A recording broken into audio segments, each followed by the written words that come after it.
되셨습니까? 오늘도 변함없이 무더운 날씨가 계속될 것으로 예상됩니다만은 하나님의 말씀에서 시원한 기운을 얻게 되시기를 바랍니다. 요한복음에 보시면요.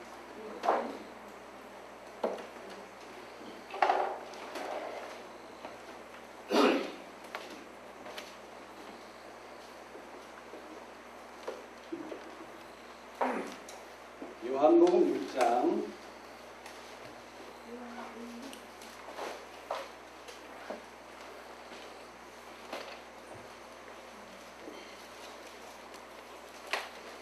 67절에요.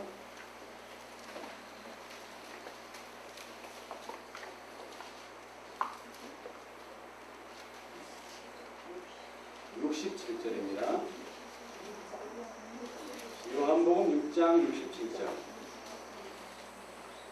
예수께서 12 제자에게 이르시되 너희도 가려느냐. 예수님께서는 많은 추종하는 무리를 가지고 계셨습니다. 그래서 예수님은 제자를 많이 두셨죠. 그래서 66절에 보니까 제자를 많이 두셨는데 이러므로 제자 중에 많이 물러가고 다시 그와 함께 다니지 아니하다. 어떤 일로 인해서 많은 제자들이 물러나는 일이 벌어졌습니다. 그때 예수님께서 특별히 사랑하시는 12명의 제자에게 물어보셨어요. 너희도 가려느냐? 그랬을 때에 대표로 베드로가 뭐라고 대답했습니까? 영생이 말씀이 되심에 우리가 너희에게로 가오리까. 예, 감사합니다. 우리가 이 말씀을 접할 때마다 정말 내게 생명이 된다는 것을 이해하고 느낀다면은 예수님께서 너도 가려느냐? 라고 물어보실 때에 베드로처럼 당당하게 주여 영생의 말씀이 계심에 우리가 네게로 가오리까? 라고 말할 수 있을 것입니다. 여러분 오리무중이라는 말을 아시나요? 오리무중. 오리 안에 뭐가 있다는 겁니까? 안개가 꽉 끼어서 앞이 안 보인다는 뜻이죠. 오리무중. 여러분 신앙생활을 하시면서 오리무중을 경험해 보셨습니까? 네, 어떻게 그 오리무중을 헤치고 오늘 여기까지 오셨습니까? 네, 기도하면서. 예. 자, 우리 누가복음에 보겠습니다.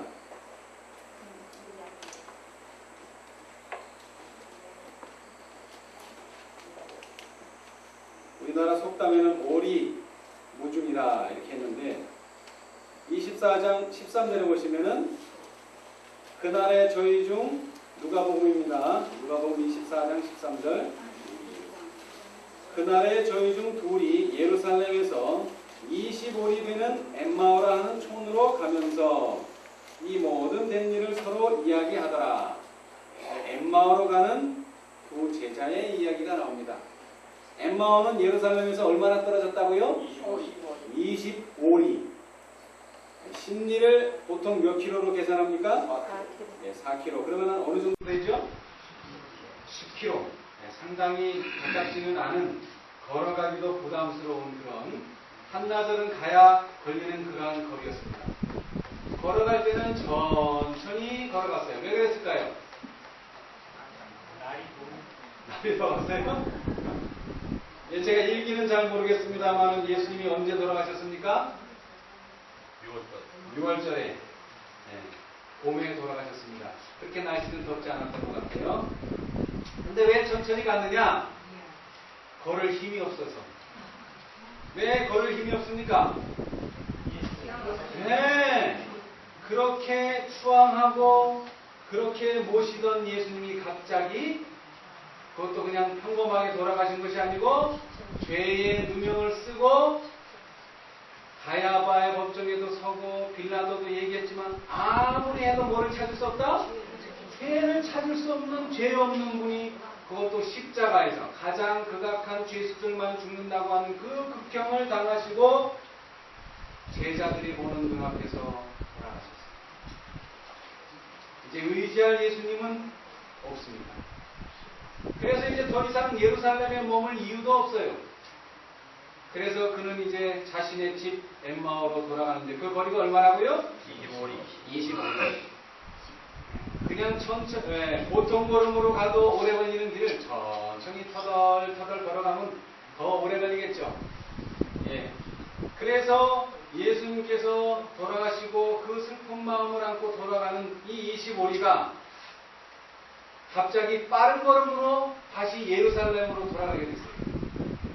여기에 단숨에라는 말은 없습니다. 33절에 곧 그 시로 일어나 예루살렘에 돌아가 보니 얼마나 걸렸는지는 없습니다.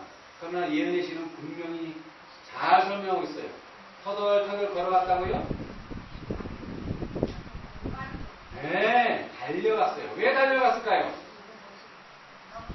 이 기쁜 소식을 예수님께서는 무덤에 계시지 않는다.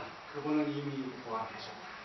이 기쁜 소식을 슬픔에 잠겨있는 나머지 제자들에게 알리기 위해서 그렇게 빨리 단숨에 걸어갈 수가 있었습니다.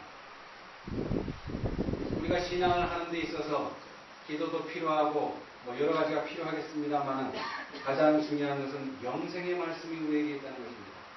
특별히 무엇에 대해서요? 오늘날 많은 사람들이 무슨 걱정을 합니까? 과거를 걱정해요? 아니면 현재를 걱정해요? 미래를 걱정합니다. 한 달, 두 달, 1년도 아니에요. 5년 후, 10년 후 그걸 걱정해요. 그런데 우리 앞에는 뭐가 있습니까? 노정표가 있습니다. 우리는 절대로 오리무중 속에서 신앙할 필요가 없습니다. 우리에게는 분명한 길이 있습니다. 분명한 노정이 있습니다. 자, 우리 레위기 23장으로 돌아가서요.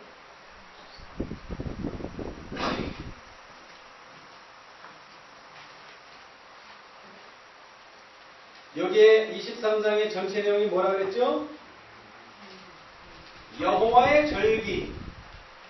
그 절기에는 어떤 절기가 있었습니까? 아니요. 제7일 안식일. 네. 제7일 안식일이 있었고요. 그 다음에 또 뭐가 있었습니까? 그 이후로 7절기가 쭉 나오죠. 그 절기 중에 하나가 뭡니까? 속죄일 또는 대속죄일이 있었습니다. 이 7개의 절기에는 몇 개의 또 절기 안식일이 있었다고요? 7 안식일. 그 중에 한 안식일이 이 속죄일이 있습니다. 그런데 다른 안식일은 안 지킬 경우 어떻게 된다는 이야기가 없어요. 그러나 이 속죄일의 안식일을 지키지 않을 경우는 어떻게 됩니까? 그 백성 중에서 끊어질 것이라. 그걸로 끝난 게 아니에요. 이날에 누구든지 아무 일이나 하는 자는 내가 백성 중에서 뭐하리라? 멸절시키리니. 멸절을 한다가 아니고 뭐라고요? 멸절을 시킨다고 했습니다. 이 어투를 가만히 생각해보면 어디서 많이 들은 어투가 아닌가요? 여호수아와 갈렙이 두 사람은 갈 수 있다고 말하는데 나머지 모든 사람들은 가나안에 뭐 할 수 없다? 들어갈 수 없다. 그랬을 때 여호와 하나님이 뭐라고 맹세하셨습니까? 너희는 절대로 들어가지 못한다. 광야에서 멸절을 시키시겠다고 했습니다. 그러나 2명은 들어갈 수 있다. 이것은 하나님의 굳건한 의지를 보여주는 것입니다. 멸절시키겠다. 어떤 사람을요? 이날에 누구든지 아무 일이나 하는 자는 내가 백성 중에서 멸절시키겠다. 이날은 무슨 날이라고 그랬죠? 예, 다른 절기들은 7일 동안 하는 절기도 있고 8일도 있고 하루도 있습니다만은 이 대속제일은 1년에 딱 하루입니다. 364일 동안 매일 드려진 봉사의 결정, 봉사의 종결은 무엇으로 이루어진다고요? 대속제일로 이루어집니다. 364일 매일의 봉사에 충실했던 사람이라 할지라도 이 하루, 이날에 스스로 괴롭게 하지 않거나 그 다음에는요, 이날에 누구든지 아무 일이나 하는 자는 어떻게 된다고요? 364일에 행한 모든 일이 뭐로 들어간다? 수포로 들어간다. 자, 우리 실물교훈의 한 말씀을 보겠습니다.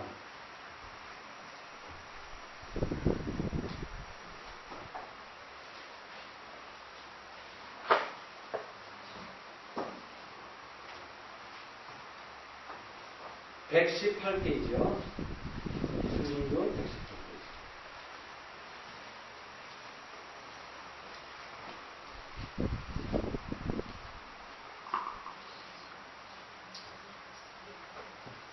구속의 역사 1063페이지입니다.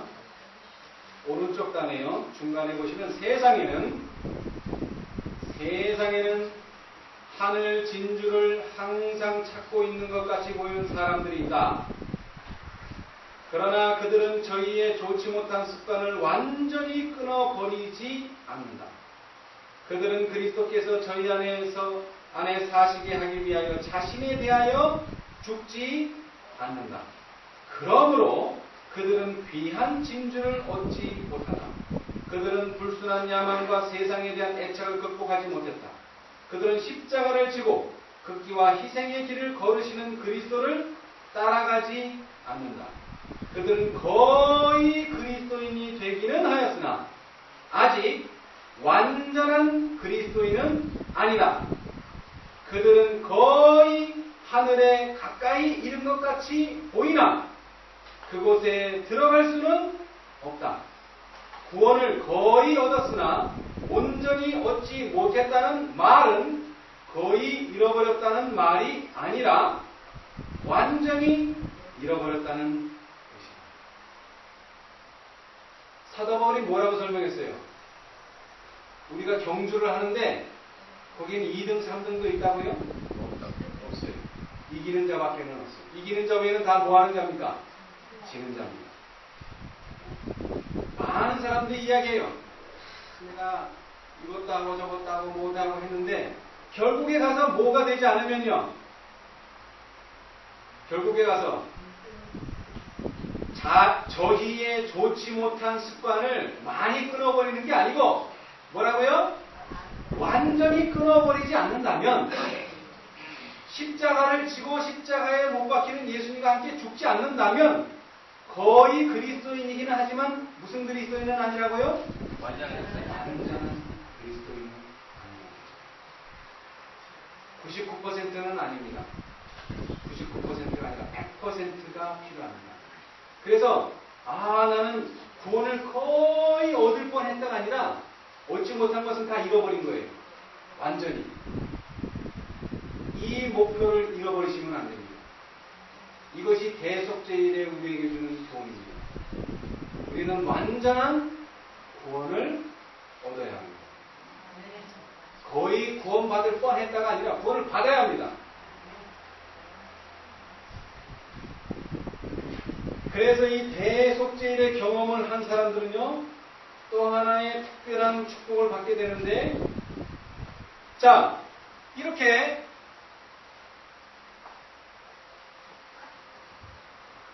제7일 안식일과 절기 안식일이 겹치면 뭐라 그랬습니까? 큰 안식일. 왜 큰 안식일이에요? 두 개의 축복이 겹쳤기 때문에. 큰 안식일, 큰 명절로 말씀을 하고 있습니다. 그런데 이 대속제일에 여호와 하나님께서는 이렇게 말씀하셨어요. 레위기 16장 전체는 대속제를 설명하고 있습니다. 그 절차와 방법도 자세하게 설명했어요. 그리고 맨 마지막으로 29절로부터 보시면은요. 너희는 영원히 이 규례를 지켜지시라. 7월 곧 그달 10일에 너희를 스스로 괴롭게 하고 아무 일도 하지 말되 본토인지 너희 중에 누구가는 해결이지 그리하라. 이날에 너희를 위하여 속죄하여 너희로 정결케 하리니 너희 모두에서 너희가 여호와 앞에 정결하리라. 이는 너희에게 큰 안식일이요 너희는 스스로 괴롭게 할지니 영원히 지킬 그래라. 예, 감사합니다. 무슨 안식일이라고요? 큰 안식일.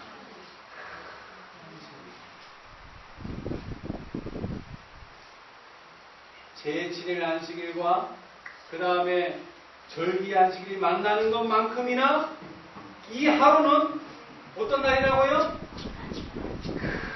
안식일. 왜 그럴까요? 왜 큰 안식일이 됩니까? 왜 큰 안식일이 돼요? 여러분, 왜 인간이 이 세상에 살면서 안식을 못 얻습니까?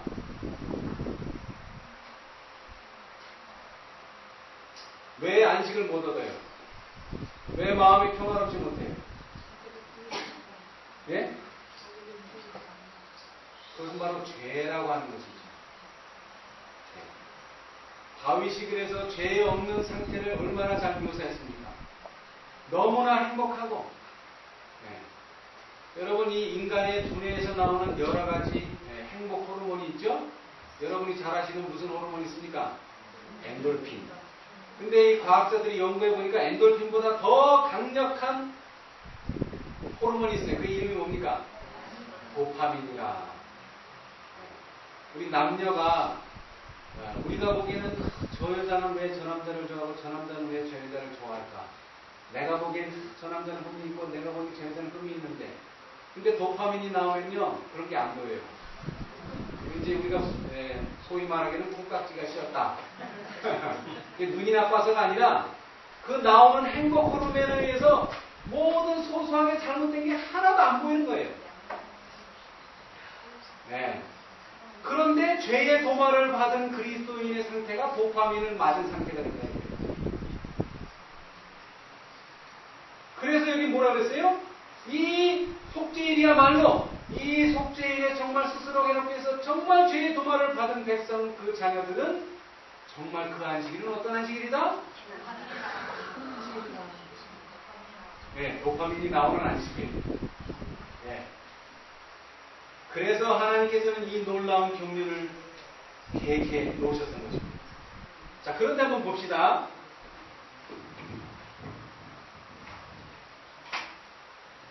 대속죄일이 있기 전에요, 364일 동안 무엇을 해야 합니까? 자, 잘 들어보세요. 대속죄일에 하는 일이 뭡니까? 자, 휘장에 뿌려진 피로 말미암아 휘장에 머물러 있던 죄가, 그죠? 네, 하늘 성소, 실제적으로 하늘 성소에 가 있는 죄가 누구에게로 가고요? 대제사장에게로 가고요, 그죠?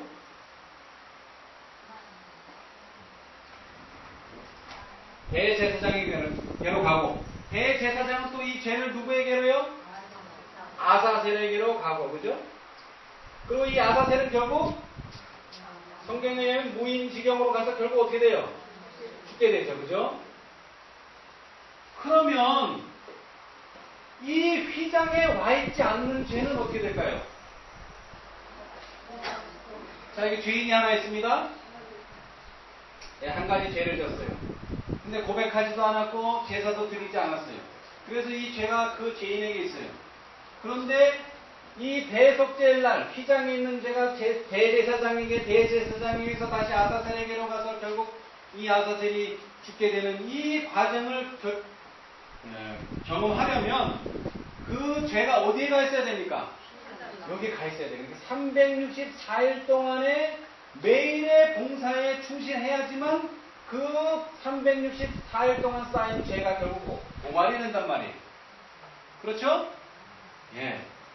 다시 말하자면 우리가 고백하지 않는 죄는 절대로 도말되지 않습니다. 여러분, 이날 해야 될 일은 바로 그러한 죄가 있는지를 뭐 해야 됩니까? 찾아야 돼요. 왜?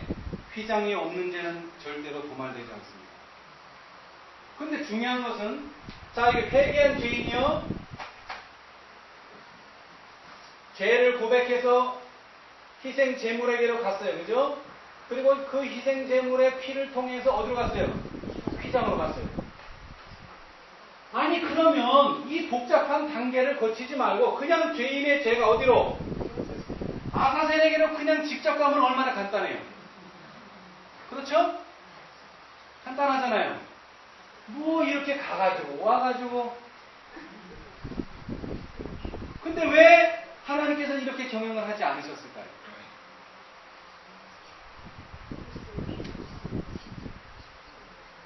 그럼 다른 질문을 하겠습니다. 이스라엘 백성이 애굽에서 나왔어요. 그죠? 어디를 가야 합니까?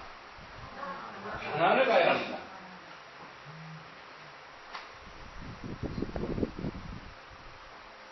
얼마 걸린다고 합니까? 가나안까지? 예? 얼마나 걸려요? 네, 한 일주일 정도 걸립니다. 그런데 실제로 출애굽기, 레위기, 민수기, 신명기를 읽어보니까 애굽에서 가나안 들어가는데 얼마 걸렸어요? 40년. 아니, 일주일 만에 갈 수 있는 길을 몇 년? 왜 이렇게 돌아가요? 일주일이면 갈 수 있는데.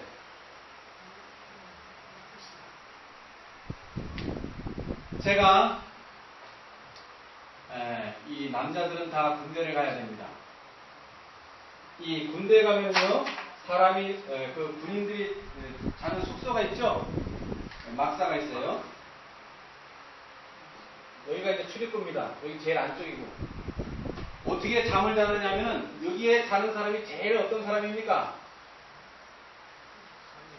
여기는 짝대기 4개, 병장, 상병, 일병, 이병, 이런 순으로 자요. 출입구에서 가장 가까운 데 자는 사람이 제일 쫄병이에요. 네. 근데 이 제일 끝에 자는 이 병장이 이제 신참이 하나 들어왔어요. 새로운 병사가 들어왔어요. 물었어요. 너 지금 여기서 여기 오는데 얼마 걸리냐? 그때 신병이 네! 1초면 갑니다. 그랬더니 그 병장이 뭐라 그랬는지 아세요? 나는 16개월 걸렸다. 이 말의 뜻이 뭐예요? 우리가 걸어가면 금세 달려가면 1초도 가죠. 그러나 여기에 오는 이 순서는 뭐예요? 점점 쫄병이 올라가서 그 병장 짝대기 4개를 갈아야만 여기 간단 말이에요. 거리를 따지는 게 아니고. 무슨 얘기인지 아시겠죠? 애굽에서 있던 이스라엘 백성의 상태가 어떤 상태입니까? 기회만 되면 반역하고, 기회만 되면 우상 숭배하고, 기회만 되면은 돌아갈 생각만 하는 사람들. 그런데 그 사람들은 일주일 만에 여기다 넣어놓으면 어떻게 돼? 가나안이. 들어갈 수도 없겠지만 들어가면 어떻게 되는 거예요? 지금 여기서 40년 동안 추려내고 골라내고 변화시켜서 2명 보내고 그 다음에 모든 1세대는 죽고 2세대를 넣어놨는데도 가나안에서 무슨 일이 벌어졌어요? 어제 짓고 우상 숭배하고 결국 이스라엘이 AD 70년에 멸망하는 지경에까지 결국 갔어요. 노아의 홍수에 8명의 그 신실한 자녀들이 살았는데 그 신실한 자녀들이 어떻게 살았어요? 처음에는 신실하게 잘 살았는데 또 시간이 지나니까 또 어떻게 돼요? 또 타락해요.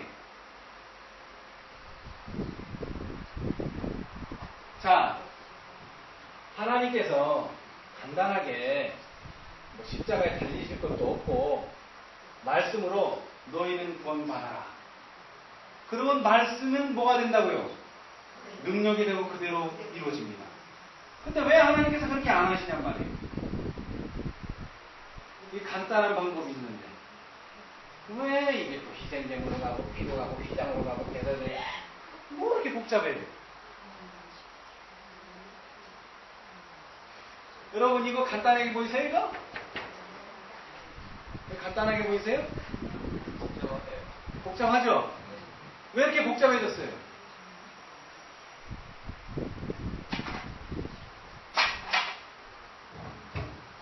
완전이라는 것이 필요하다 이겁니다. 완전. 한 가지라도 부족하면 어떻게 됩니까? 한 가지라도 부족하면 거의 구원을 얻을 뻔했으나 그것은 다시 말하면 구원을 완전히 잃어버렸다는 것입니다. 우리가 보통 얘기하죠. 산전수전. 네, 산전수전. 예수님께서는 그 산전수전 고난을 통해서 우리가 모든 것이 준비되고 성소정결의 이 의식을 통해서 결국에는 완전한 사람이 되기를 원하시는 것입니다. 그러나 그것도 충분하지가 않아서 은혜의 시기가 끝나고 나는 구원 얻고 너는 못 얻고 구원 얻고 못 얻고가 다 결정됐는데도 무슨 일이 벌어져요 여기서? 환난이라고 하는 것이 주어집니다. 특별히 누구에게요? 야곱의 환난을 겪는 사람들이 있다는 거예요. 구원이 다 이루어졌는데 무슨 또 거기에 환난이 필요해요?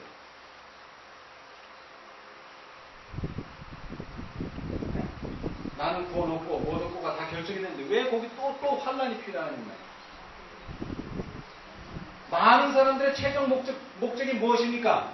많은 신앙인의 최종 목적은 구원이에요. 네. 그러나 하나님의 목적은 구원이 아니라는 것입니다. 이것을 기억하셔야 돼요.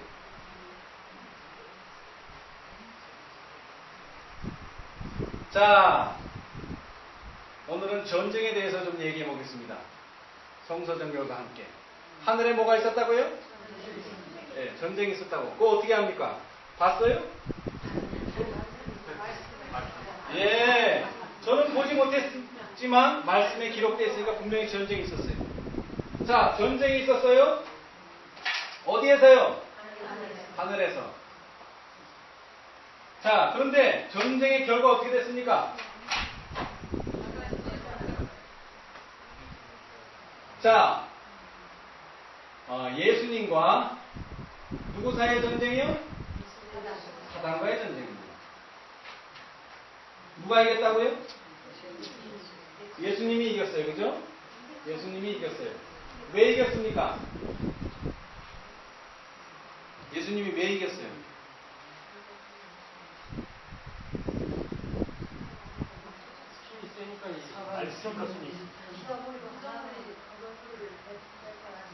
자, 우리가 이 전쟁을 잘 살펴봐야 되는데 이 전쟁에서 아버지 하나님은 중립입니다. 절대로 누구 편 들지 않습니다. 이것이 하나님의 원칙입니다. 그러면 이제 이 싸움은 누구와 누구 사이에서 해결돼야 됩니까? 예수님과 사단 사이에서 해결돼야 됩니다. 절대 아버지 하나님은 예수님 편도 안 들고 사단 편도 안 듭니다. 자, 그럼 이 상태에서 하늘에서 전쟁이 있었는데 누가 이겼다고요? 성경을 보니까 예수님이 이겼다는 걸 어떻게 알 수 있어요? 사단이 내어 쫓겼어요. 그런데 이 사단에 추종하는 무리는 누굽니까? 천사의 성경들 찾지 않겠습니다. 계시록에 있습니다. 천사의 3분의 1이에요. 그러면 다른 말로 하면은 천사의 3분의 2가 어느 쪽 편? 예. 자, 그럼 어느 쪽이 많죠? 그러니까 우리가 이기는 거예요. 많은 쪽이 이기는 거 아니에요? 네? 네. 간단해요. 자, 그러면은 이게 첫 번째 전쟁이고, 이 전쟁은 증거도 필요 없고, 무슨 논리도 필요 없어요. 다만, 3분의 1은 사단의 편을 들고, 3분의 2는 예수님의 편을 들었기 때문에, 다수에 의해서 많이 편을 들고 이기는 거예요. 그러나, 정말로 완전히 승리하기 위해서는 뭐가 필요해요? 이제 증거가 필요되는 거예요. 이제 읽었던 증거가. 증거가 필요됩니다. 예수님께서 이 땅에 오셨어요. 어떤 몸으로요? 인간의 몸으로. 네.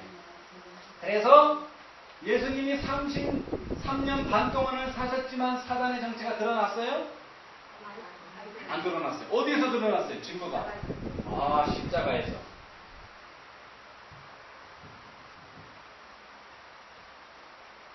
사단은 이 정도로 교묘합니다. 그런데 이 십자가를 통해서 무엇을 볼 수 있었을까요? 사단의 마음. 사단의 마음은 뭡니까?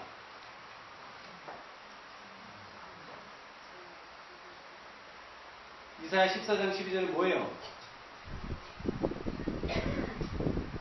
자, 예. 자, 봅시다.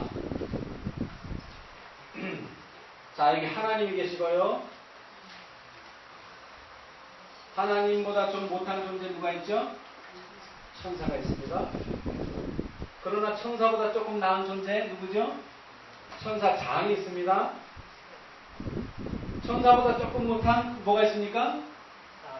예. 인간이 있죠. 예. 인간보다 조금 못한 존재가 뭡니까? 죄인이죠. 죄인 중에서도 또 뭐가 있어요? 괴수가 있죠. 자, 잘 보세요. 빌립보 2장 5절에는 뭐라 그랬어요? 예수님과 하나님은 뭐다? 동등하다. 예수님은 동등해요. 그런데 그 동등함을 뭐였다? 취할 것으로 여기지 않고 인간의 모습으로 내려오시고 또 뭐예요? 거기서 더 죄인이 되시고 또 거기서 더 종이 되셨다. 예수님이 이렇게 되셨어요. 근데 이사야 14장 12절에는 뭐예요? 너같이 하는 대명성이요. 네, 천사장이었는데 어떻게 됐다고요? 처음에는 비긴다 그러다가 나중에는 내 보좌를 어떻게 하겠다? 높이리라 그랬어요. 하나님보다 더 높이 올라가는 거예요. 근데 그 높이는 방법이 뭡니까? 예를 들어서 하나님의 보좌가 여기 있다 그러면 아, 요 위에다 보좌를 하나 만드는 거예요? 네? 제가 아까 얘기한 거랑 똑같아요. 이 위치가 높아지는 게 아니고 그냥 눈에 보이는 어떤 물리적인 것이 아니라 권위를 높이겠다는 거예요. 뭐를요? 권위. 하나님의 권위는 어디서 나옵니까? 법에서 나와요. 법.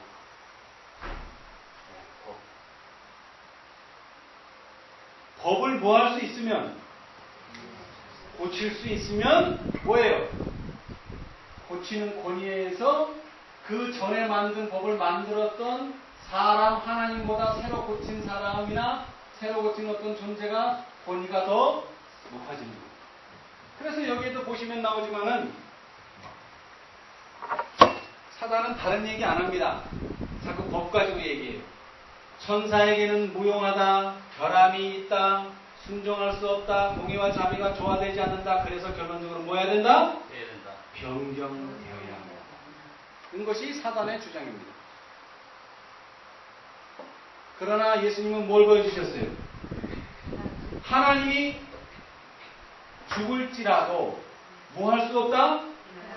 변할 수 없다. 이것을 보여줍니다. 천지가 없어져요. 천지 없어지는 것보다 더 중요한 게 뭐예요? 여러분, 지금 이 꽃이 어디 위에 있습니까? 이 대 위에 있죠? 이 대를 흔들어 보세요. 이거 어떻게 돼요? 흔들리죠? 이 지구의 모든 존재는 누구의 존재 위에 있는 것입니까? 하나님의 존재 위에 있어요. 근데 그 하나님이 돌아가시면 어떻게 돼요, 이게? 다 죽는 겁니다. 다 멸망하는 거예요. 그런데 그분이 죽으면서도 그 법은 뭐 할 수 없다? 변할 수 없다는 것을 보여주셨어요. 자, 그래서 성소의 전기를 언제부터 시작했다고요? 1844년 대속죄일이 시작되었습니다. 근데 이 대속죄일은 몇 단계로 되어 있다고 그랬죠? 첫 번째, 그 대속죄의 성소를 정결케 할 때 그 죄가 없어지는 사람이 누구냐를 뭐 해야 된다고요? 조사를 해야 된다는 거죠. 그죠? 네. 근데 조사는 누구로부터? 죽은 자로부터. 그 다음에 죽은 자가 다 끝나면 산자. 그러나 이 조사는 악인은 조사합니까? 안 합니까? 안 합니다. 하여튼 이거로 예수를 주라고 신한 모든 그리스도인들이 조사 대상입니다. 그래서 조사가 다 끝나면 뭐가 돼요, 이제? 결정이 나죠, 그죠? 그 결정이 나면 어떻게 된다고요? 구원 더 받을 사람도 없고 덜 받을 사람도 없고 구원이 딱 확정되니까 뭐가 끝나는 거예요? 은혜의 시기가 끝나게 되는 것입니다. 은혜의 시기 마침.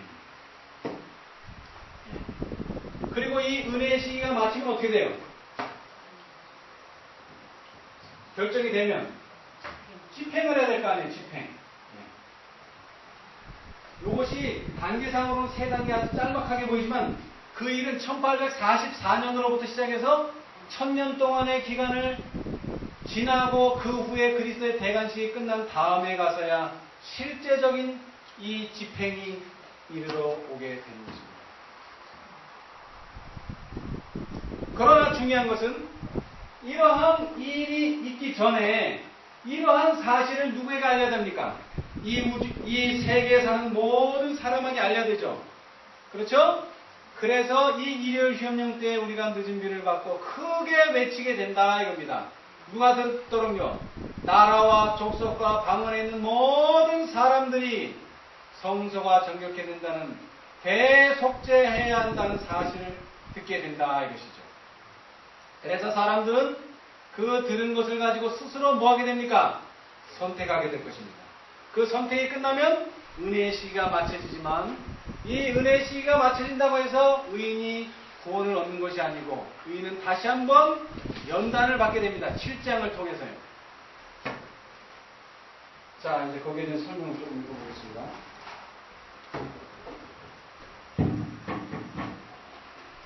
자, 오늘 간략하게 구속의 역사를 설명드리고자 합니다.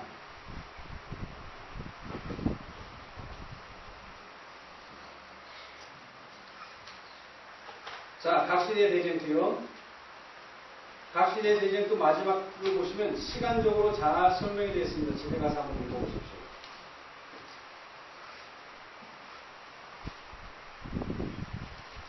자, 그리스도께서 당신의 중보 사업을 성소에서 마치실 때, 죄송합니다. 627페이지.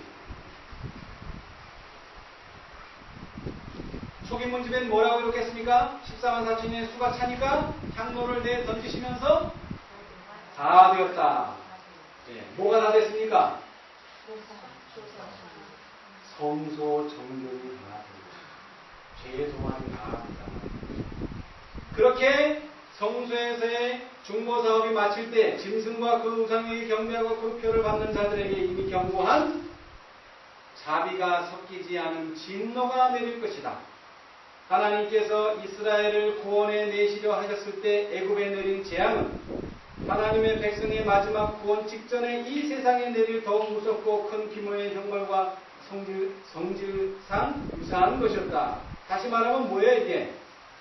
애굽에 내릴 10장이나 이제 은혜의 시기가 끝나고 내릴 7장이나 성질상 뭐라고요? 유사한 것이다. 그래서 이제 7장이 내리게 될 것입니다. 7장이 내리게 되면은 어떻게 될까요? 이 지구는 아비규환이 되겠죠. 그래서 하나님께서는 그래도 자비롭게도 628페이지 그 재앙들은 전 세계적인 것이 아니다. 만일 그렇게 되면 지상의 거민들은 어떻게 된다고요? 완전히 전멸될 것이다. 완전히 전멸해요. 이만큼 재앙은 아주 대단한 것입니다. 왜? 뭐가 섞이지 않았다고요? 자비가 섞이지 않았어요. 이것은 진노의 재앙입니다.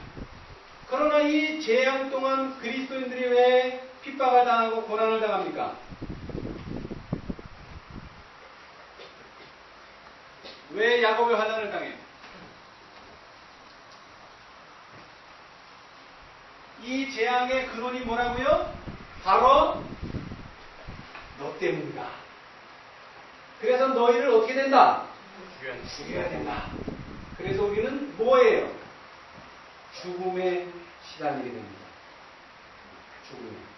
그래서 그들은 야곱이 약곡강가에서 했던 것처럼 씨름하게 된다는 것이죠. 그렇죠? 자, 이렇게 7장이 계속되면서 첫째 재앙, 둘째 재앙, 셋째 재앙 하다가 뭐를 보게 됩니까? 큰 지진을 만나게 됩니다. 자, 637페이지. 천연계의 놀라운 현상. 그 음성은 하늘과 땅을 진동시킨다. 큰 지진이 일어난다. 사람이 땅에 있어오므로 이같이 큰 지진이 없었더라. 계시록 16장 18절. 이 지진을 통해서 뭐가요? 하늘은 열렸다. 무덤은 열리고 땅의 티끌 가운데 자는 자 중에 많이 깨어 영생을 얻는 자도 있겠고 수욕을 받아서 무궁히 부끄러움을 입을 자도 있을 것이다. 뭡니까 이게? 특별부활. 이 특별부활에 누가 일어납니까? 사망. 셋째 천사의 기별을 믿고 죽은 자들은 모두 영원하게 된 몸으로 무덤에서 나와 하나님의 율법을 지킨 자에게 주는 무슨 언약이요? 평화의 언약을 듣는다. 그런데 이들만 특별부활에 일어나는 것이 아니고요. 그를 찌른 자들, 그리스도의 죽음의 고통을 조소하고 조롱한 자들, 그리스도의 진리와 그분의 백성들을 몹시 핍박한 자들도 또한 일어나서 영광 중에 계신 그분을 쳐다보고 충성되고 온순한 사람들에게 주어지는 영광을 보게 된다. 이것이 언제라고요? 일곱째 재앙이 시작할 즈음.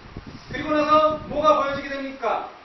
그때 공중에는 접쳐진 두 돌비를 쥔 손이 나타난다. 선지자는 말한다. 하늘이 그 공의를 선포하리니 하나님 그는 심판장이시미로다. 시내산에서 불꽃과 우레 가운데 생애의 지도 원리로 선포된 거룩한 율법곧 하나님의 의는 이제 심판의 표준으로 사람들에게 나타난다. 어디에서요? 공중에서. 그리고 하늘에서 하나님의 음성이 들리고 예수님께서 640페이지요. 재림하실 날짜와 시간이 선포되고 하나님의 백성들에게 영원한 언약이 주어진다. 가장 큰 내성처럼 하나님의 음성은 온 땅에 들린다. 그리고 여러분이 잘 아는 것처럼 곧 사람의 손바닥만한 작은 검은 구름이 동쪽에서 나타난다. 이것이 무엇입니까? 예수님의 재림. 우리가 잘 알고 있는 예수님의 재림의 광경입니다. 만왕의 왕께서는 불꽃에 쌓여 구름을 타고 내려오신다. 주님 앞에서 하늘은 두루마리처럼 함께 말리고 땅은 진동한다. 그리고 모든 산과 섬들은 제자리에서 옮겨진다.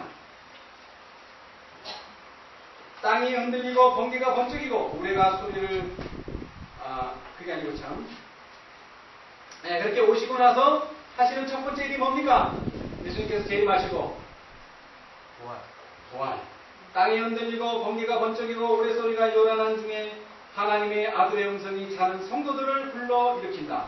주님께서는 의인들의 무덤을 보시고 당신의 손을 하늘을 향하여 드시고 깨어라 티끌 가운데서 자는 자여 일어나라 고 외치신다. 이것이 우리가 잘 아는 무엇입니까? 첫째 부활 또는 의인의 부활입니다.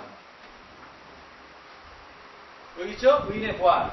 첫째 부활 또는 의인의 부활. 예수님이 재림하신 다음에. 지금 이 도표는 여러분이 구속의 7000년사 책 뒤에 맨 뒤에 있습니다. 참고하십시오. 자, 이렇게 의인들이 부활하고 나서 어떤 일이 벌어집니까? 살아남은 14만 4천인도 살아남은 의인들은 순식간에 호련이 다 변화된다. 하나님의 음성으로 그들은 영광스러운 몸으로 변화했다. 그들은 이제 죽지 않을 몸으로 바뀌어서 부활한 성도들과 함께 끌려올라가 공중에서 주님을 영접한다. 얼마 동안 여행한다고요? 7일 동안 우주를 여행해서 어디에 가게 됩니까? 셋째 하늘, 하나님이 계신 곳에 도착하게 됩니다. 하나님의 도성에 들어가기 전에 구주께서는 당신을 따른 자들에게 뭘 주실까요? 645페이지 승리의 휘장을 주시고 왕족으로서의 신분표를 주신다. 뭘 주신다고요? 신분증을 주신다. 누구 신분증? 왕족의 신분증을 주십니다. 자, 그리고 나서는요, 예수께서는 당신의 오른손으로 승리자들의 머리에 영광의 관을 씌워 주신다. 멸관을 주십니다. 각 사람에게 관이 주어지는데 거기에는 새 이름이 새겨져 있고, 여러분 이 세상에서 쓰던 이름이 아니고 어떤 이름이요? 새 이름. 하늘에서 여러분이 사용되게 될 이름을 받게 될 것입니다. 그리고 또요, 여호와께 성결이라고 기록되어 있다. 아, 지금 여기 없네요. 대제사장의 머리띠에 뭐라고 써 있다고요? 여호와께 성결. 그 똑같은 글자가 어디예요? 여러분의 멸관에 여호와께 성결이라고 기록되어 있다. 또 이것만 주어진 것이 아닙니다. 모든 사람의 손에는 승리의 종려 가지와 빛나는 검은고가 쥐어진다. 자, 이렇게 의인들이 하늘에 올라가서 1000년 동안을 사는 동안 이 땅에서는 어떤 일이 벌어질까요? 부정의 예, 이 땅은 이제 실정으로 완전히 폐허가 됐고 살아남은 사람은 없습니다. 누구는 남아있는데요? 사단. 예, 사단은 남아있습니다.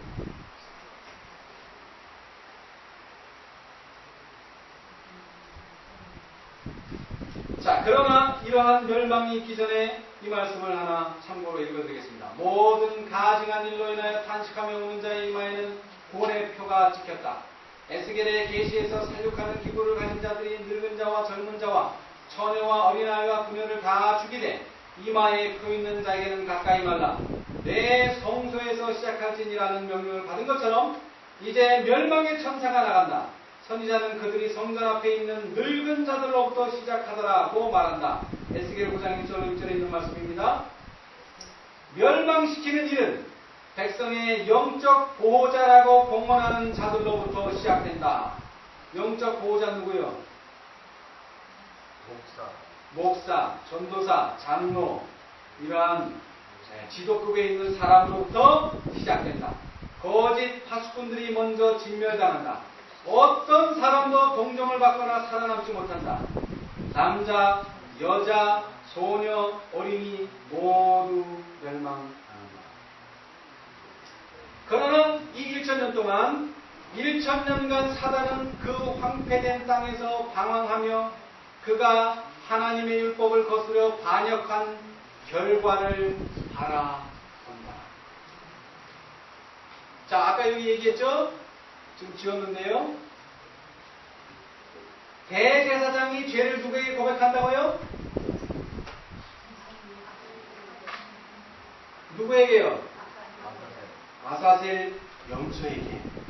그러면 그 염소를 어떻게 한다고요? 광야로 끌고 간다. 마찬가지로 이 사단이 죄의 창시자 사단에게로 모든 죄가 감과 동시에 그는 1000년 동안 자신이 그렇게 공언하던 율법을 변경하면 새로운 세상이 벌어지고 좋은 세상이 온다고 했는데 결국 어떤 세상을 보게 될 것입니까?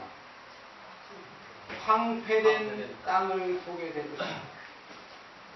그가 말한 결과, 그가 세운 대로 했더라면 어떠한 결과가 왔을 것이라는 것을 그가 1000년 동안 경험하게 될 것입니다.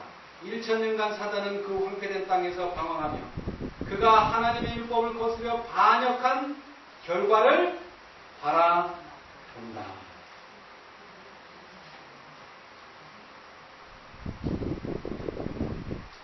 자, 그 1000년이 지난 후에는요, 1000년이 끝나면 뭐가요? 둘째 부활이 있을 것입니다. 둘째 부활, 삼님과 함께. 그죠? 네. 자, 예수님이 인간으로 첫 번째 오셨고, 왕으로서 두 번째 오셨고, 이제 세 번째 심판자로서 이 세상에 오시게 될 것입니다. 1000년이 끝난 후에. 그리스도께서는 2000년 끝에 다시 지상으로 돌아오신다.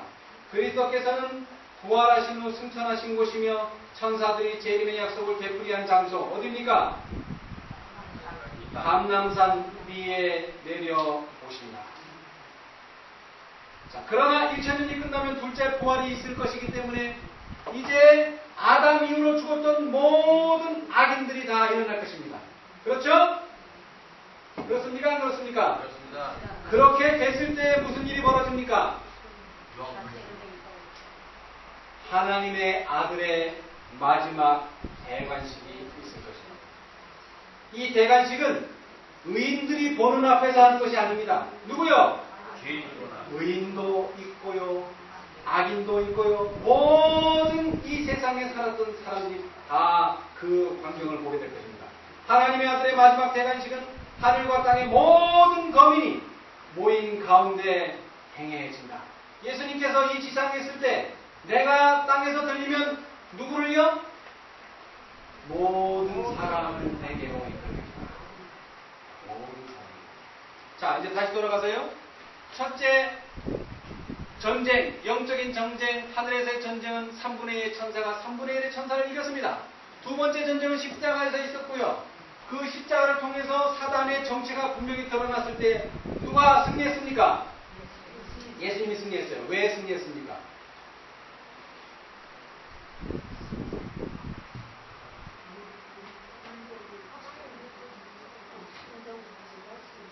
왜 승리했어요?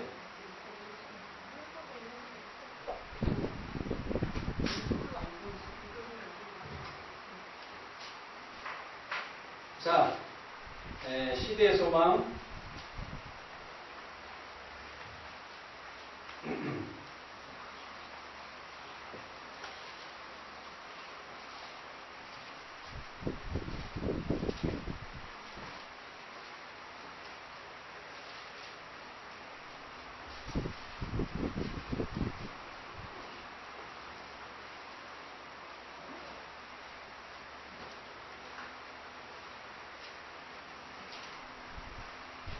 십자가의 장을 보니까 갈바리의 장을 보겠습니다.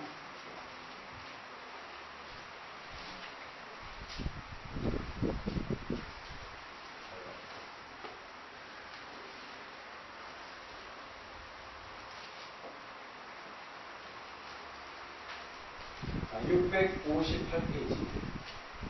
758페이지. 죄송합니다. 다 읽었다. 758페이지.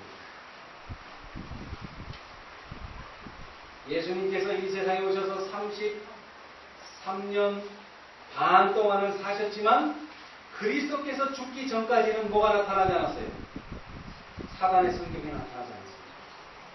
그러나 그리스도께서 죽으시기 전까지는 사단의 성격이 천사들과 타락하지 않은 세계에 분명하게 나타나지 않았다. 대반역자는 속임수로 자기 자신을 가렸기 때문에 거룩한 존재들도 그의 본질을 파악할 수 없었다. 그들은 그의 반역의 성격을 분명히 알지 못했다. 그러나 십자가에서 뭘 보게 됐습니까? 사단의 성격을. 자, 그래서요, 759페이지. 온 하늘과 타락하지 않은 세계들은 대쟁투를 목격해 왔다. 자, 이제 주고요. 자, 두 번째 전쟁에서 뭐라고요? 누가요? 온 하늘과 온 하늘. 그 다음 타락하지 않은 세계들. 타락하지 않은 세계들. 그죠? 그 다음에 그래도 사단을 편에 든 사람이 갈바리에 누구였습니까? 유대인들. 로마 병정. 그죠? 유대인 로마 병정. 자, 누가 많아요? 예. 예수님의 비유 가운데 양 몇 마리가 있는데? 100마리. 100마리가 있는데 몇 마리? 한 마리가 기름이 있습니다. 이것은 비유이긴 하지만 온 하늘과 타락하지 않은 사람들은 이 지구인과 비교해 볼 때 99%예요. 이 지구는 얼마? 1%에 불과해요. 그러니까 당연히 누가 이겨요? 온 하늘이 이기죠. 더 많은 사람들이 그쪽으로 들었습니다. 자, 그래서 시간 관계상 이거 끝을 못 뵙겠는데 세 번째 전쟁이 이제 남았어요. 왜 세 번째 전쟁까지 왔습니까? 네? 왜 세 번째 전쟁까지 왔어요? 예? 자, 아니요. 지난번에 제가 진년책을 물어봤는데 예수님과 우리와의 사이의 차이점, 단 한 가지 차이점이 뭡니까? 예수님의 인생과 우리의 인생의 단 한 가지의 차이점. 예수님은 한 번도 죄를 짓지 않으셨어요. 그리고 우리는 한 번이라도 죄를 졌고 그런 차이가 아니고요. 자, 예수님은 원래가 무슨 인성? 무슨 성? 신성. 우리는 원래가 무슨 성? 인성. 그래서 우리는 뭐가 필요하고? 신성이 필요하고, 예수님 뭐가 필요하고? 인성이 필요하고. 그 말을 다른 말로 하면은 예수님은 본래가 능력이 있는 분이에요. 네. 그런데 절대로 그 능력을 이 세상에 오셔서 다른 사람을 위해서는 쓸 수 있지만 절대 자기 자신을 위해서 쓰면 이거는 예수님을 지는 거예요. 이것이 예수님의 인성과 우리의 인성의 차이점입니다. 다시 말하자면 예수님은 인간으로서의 모본을 보여주셨고 인간으로서의 순종을 보여주셨지만 결국 그래도 그분은 누구였다고요? 하나님이셨어요. 사단은 요구합니다. 그래도 그분은 하나님이다.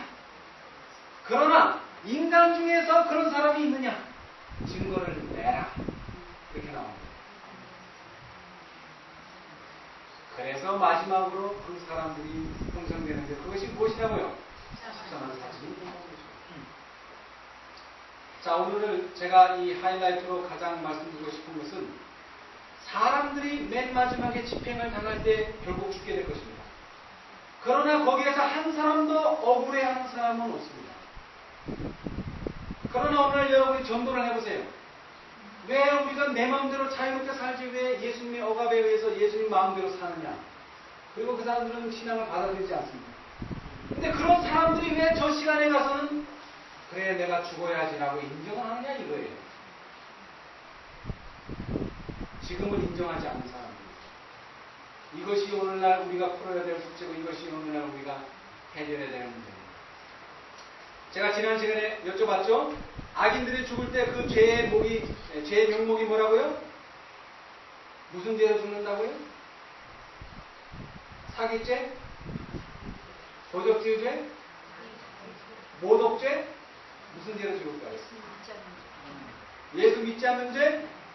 자, 그건 여러분의 생각이고 말씀은 이렇게 하고 있습니다. 668페이지. 모든 악인들은 하늘 정부에 대한 대반역이라는 제목으로 하나님의 법정에서 심판을 받는다. 무슨 제목이요? 개절을 빼시면 안 돼요. 네. 여러분 조선시대 가장 큰 죄가 뭔지 아세요?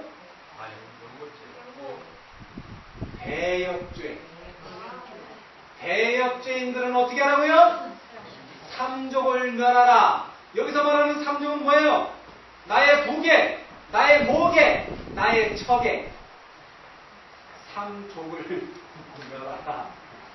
거기에는 나의 성향을 가진 사람 한 사람도 없어요. 그 정도로 무서운 게 무슨 죄라고요? 대역죄.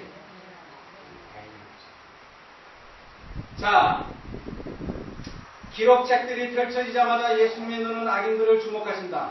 그때 그들이 지금껏 범한 모든 죄를 깨닫는다. 그들은 그들의 발이 어디에서부터 순결과 성결의 길에서 벗어났는지, 그들의 교만과 반역이 그들을 얼마나 심하게 하나님의 법을 범하게 하였는지 깨닫게 된다. 그들을 죄에 빠지게 한 매혹적인 시험을 받은 것, 축복을 무시한 것, 하나님의 사자들을 모욕한 것, 경고를 거절한 것, 완고하고 회개하지 않은 마음으로 자비의 물결을 물려쳐 버린 것, 그 모든 것들이 마치 불로 기록된 문자와 같이 나타난다. 근데 중요한 건 이게 아니에요. 보좌 위에 십자가가 나타난다. 다시 한번 십자가가 나타난다. 그리고 아담의 유혹과 타락. 잘 들어보세요. 지금 이 도표가 나타난다는 거예요. 이 도표가 어디서부터 그려져 있어요? 아담의 유혹과 타락 붙어 있죠. 네. 타락, 그 후에 계속적으로 전개되는 위대한 구속의 경륜의 장면들, 마치 파노라마처럼 펼쳐진다. 구주의 비천한 탄생, 그분의 단순하고 양순한 초기 생애, 요단강에서의 침례, 광야에서의 금식과 시험, 하늘의 가장 귀중한 축복들을 사람들에게 알려준 그분의 공생애, 사랑과 자비의 봉사로 피곤해진 낮과 한적한 산에서 기도하며 깨어있던 밤들, 그분의 은혜에 대해 질투와 증오와 악의에서 나온 음모, 온 세상의 죄의 짐에 눌렸던 두렵고 신비한 겟세마네의 고민, 살기 든든한 폭도들의 손으로 넘어가게 된 배반, 가장 사랑하는 제자들에게 버림을 받고 예루살렘 거리를 난폭하게 끌려다니신 저항 없는 죄인, 의기양양하게 그분을 안나스 앞에 세운 것, 대제사장의 집에서 송사받고 빌라도의 법정 재판정에서 또한 비겁하고 잔인한 헤롯 앞에서 조소와 모욕과 고문을 당하시고 마침내 사형 선고를 받으신 하나님의 아들, 이 모든 장면들이 생생하게 묘사된다. 이것으로 끝나는 게 아닙니다. 이제는 크게 동요하는 무리들 앞에서 마지막 광경, 인내의 순환자가 갈바리로 가는 길을 따라가고 하늘의 왕께서 십자가에 달리시고 교만한 제사장들과 조롱하는 폭도들이 죽어가는 그분의 고민을 조롱하고 초자연적 흑암이 나타나고 땅이 흔들며 바위가 깨어지며 무덤이 열림으로 세상의 구주께서 생명을 버리시는 순간을 알려주는 광경들이 나타난다. 이와 같이 전에 있었던 그대로의 무서운 광경들이 나타난다. 사단과 그의 사자들과 그의 백성들은 그들이 한 일이 드러나지 못하도록 막을 힘이 없다. 각 일을 담당했던 자는 그가 한 역할을 회상한다. 이스라엘의 왕을 죽이기 위하여 무고한 아이들을 살해한 헤롯, 가책받은 심령을 달래기 위하여 침례 요한의 피를 흘린 야비한 헤로디야, 지조 없는 빌라도, 조롱하던 군인들, 그 피를 우리와 우리의 자손에게 돌릴지어다고 외친 제사장들과 장로들과 광적인 무리, 그들 모두가 그들의 죄가 얼마나 가증함을 보게 된다. 반면에요, 구원받은 무리들이 그들의 멸류관을 구주의 발 앞에 던지면서 그분께서 나를 위하여 돌아가셨다고 부르짖을 때 악한 자들은 구주의 얼굴에 나타난 거룩한 위엄과 찬란하게 빛나는 햇빛을 피하려고 애쓰지만 헛된 노력이 되고 만다. 결론은 이것입니다. 672페이지. 아버지 하나님과 아들 예수님께서 인류를 위하여 베푸신 큰 희생이 분명히 제시되었다. 이것이 제시되지 않으면 절대로 사형은 집행되지 않습니다. 지금 이 땅에서 우리가 해야 될 일이 뭡니까? 지금 이 땅에 우리가 해야 될 일이 뭐예요? 하나님께 대한 오해를 풀어드리는 일입니다. 시대의 소망 제1장 하나님이 우리와 함께 계시다. 22페이지. 세상은 하나님에 대한 오해로 어두워졌다. 음울한 그늘이 밝아지고 세상이 하나님께로 돌아가도록 하기 위해서는 사단의 기만적 세력이 깨어져야 했다. 이것을 힘으로는 할 수 없었다. 폭력을 사용하는 것은 하나님의 정부의 원칙과는 배치된다. 그분은 사랑의 봉사만을 원하시는데 사랑은 명령으로 강요할 수 없는 것이다. 그것은 힘이나 권위로 얻을 수 없다. 사랑은 오직 사랑으로만 일깨워진다. 하나님을 알게 되면 어떻게 된다고요? 그분을 사랑하게 될 것이다. 그리고 다시요, 실물교훈 마지막 장 29장 열천을 비유해 보면은요,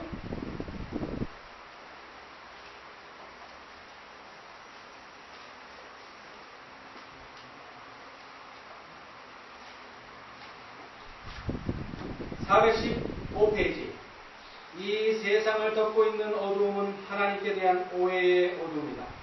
사람들은 하나님의 품성에 대한 지식을 잃어버리고 있다. 하나님의 품성은 잘못 이해되고 그릇 해석되고 있다. 이러한 때에 하나님께서 주신 기별이 전해져야 한다. 이 기별은 광범위한 가마력과 구원의 능력을 가지고 있다. 하나님의 품성이 널리 알려지게 해야 한다. 이 어두운 세상에 하나님의 영광의 빛, 곧 그분의 인자와 긍휼과 진리의 빛을 비춰주어야 한다. 우리는 이 비슷한 내용을 목사들에게 보내는 증언 91, 92페이지에서 다시 읽을 수 있습니다. 하나님이 크신 자비로 뭘 보내셨다고요? 자비. 뭘 보내셨다고요? 의의 계시. 의의 계시가 뭐라고요? 예수님께서 세상 죄를 지고 가는 하나님의 어린 양이 아니고 세상 죄를 속죄하기 위하여 오셨다는 것입니다. 죄를 옮기는 것이 아닙니다. 이제는 죄를 뭐 한다고요? 속죄, 없애시기 위해서 이 세상에 오셨다는 것입니다. 이제 우리는 하나님의 율법을 높여야 합니다.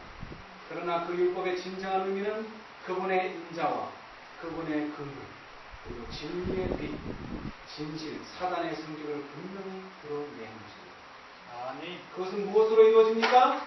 아버지와 아들이 큰 희생을 하신 것처럼 누가요? 그를 따르는 자들이 큰 희생을 보여주어야 합니다. 그것이 마지막 하나님의 자녀들에게 주어진 기회입니다. 마지막으로 이 말씀을 읽고 마치겠습니다. 각 시대의 대쟁투